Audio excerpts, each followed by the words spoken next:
Сәлеметсіздер ме балалар?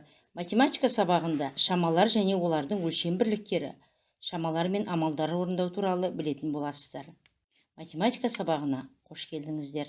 Шамалар мен амалдар орындау. Бүгінгі сабақта сантиметр, дециметр, метр, килограмм, центнер, литр шамалардың мәнін салыстырасыңдар. Шамалар мен амалдар орындауды үйренесіңдер. Оқулығымыздағы бірінші тапсырмаға назар аударайық. Суретте нелер берілген? Кастрюль, шелек, тағы да басқа да кез келген ыдыстарды алыңыздар. Олардың сыйымдылығын 1 литрлік арнайы ыдыспен өлшеңіздер. Әр ыдыстың сыйымдылығын салыстырыңыздар. Қай ыдыстың сыйымдылығы артық? Неге? Шелек 5 литр, су шепкіш 2 литр, кастрюль 3 литр. Сендер бұл тапсырманы орындау барысында нені білдіңдер?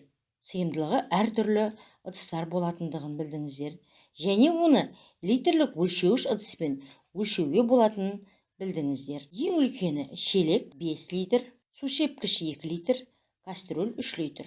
5 литр артық 2 литрден. 5 литр артық 3 литрден. Келесі тапсырма. Баланың салмағы 30 килограмм. Ересек адамның салмағы 82 килограмм. Бала 10 килограмм.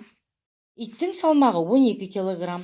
Сиырдың салмағы 65 килограмм. Күшіктің салмағы 5 килограмм екенін көріп тұрсыңдар. Ойланып көріңдер, неге әр затты әртүрлі таразымен өлшеген?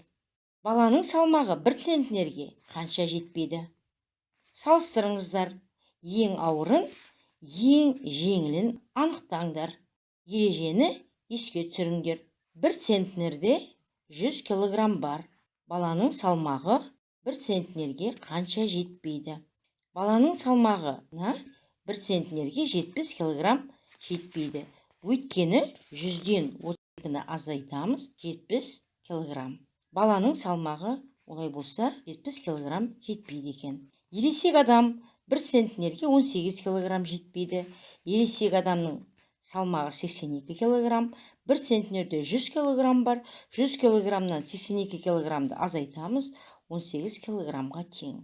Ары қарай өздерің тауып көріңіздер. Жарайсыздар балалар. Ең ауыр ересек адам 82 килограмм екен. Ең жеңілі күшік 5 килограмм екен. Рахмет. Оқушылар, экранда берілген келесі тапсырманы түсіндіре отырып, дәптерімізге жазып есептейміз. Ол үшін суретте берілген ережені назарға ала отырып, тапсырманы орындаймыз. Дәптерді бірдей орындай аламыз ба?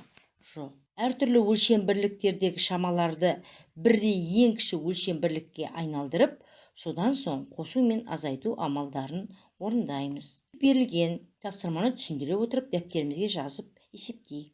1 дециметр 2 сантиметр мен 8 сантиметрдің айырмасы. 1 дециметрді, яғни сантиметрге айналдырамыз. Олай болса, 1 дециметрде 10 сантиметр бар. 10-ға 2-ні қосқанда 12 сантиметр шығады. 12 сантиметр мен 8 сантиметрдің айырмасы 4 сантиметрге тең. Ары қарай өздерің жалғастырасыздар.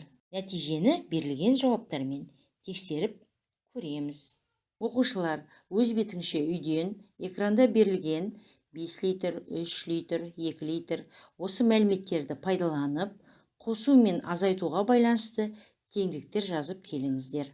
Оқушылар, өз бетінше шамалар туралы алған білімдеріңізді пысықтаңыздар. Егерде берілген критерий бойынша сабақты меңгерген болсаңыздар, иә немесе жоқ белгісін қойыңыздар. Сабағымызды қорытындылайық.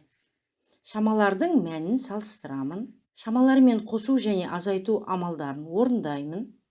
Әртүрлі өлшем бірліктердегі шамаларды бірдей ең кіші өлшем бірлікке айналдырамын. Жарайсыңдар балалар. Келесі кездескенше сау болыңыздар.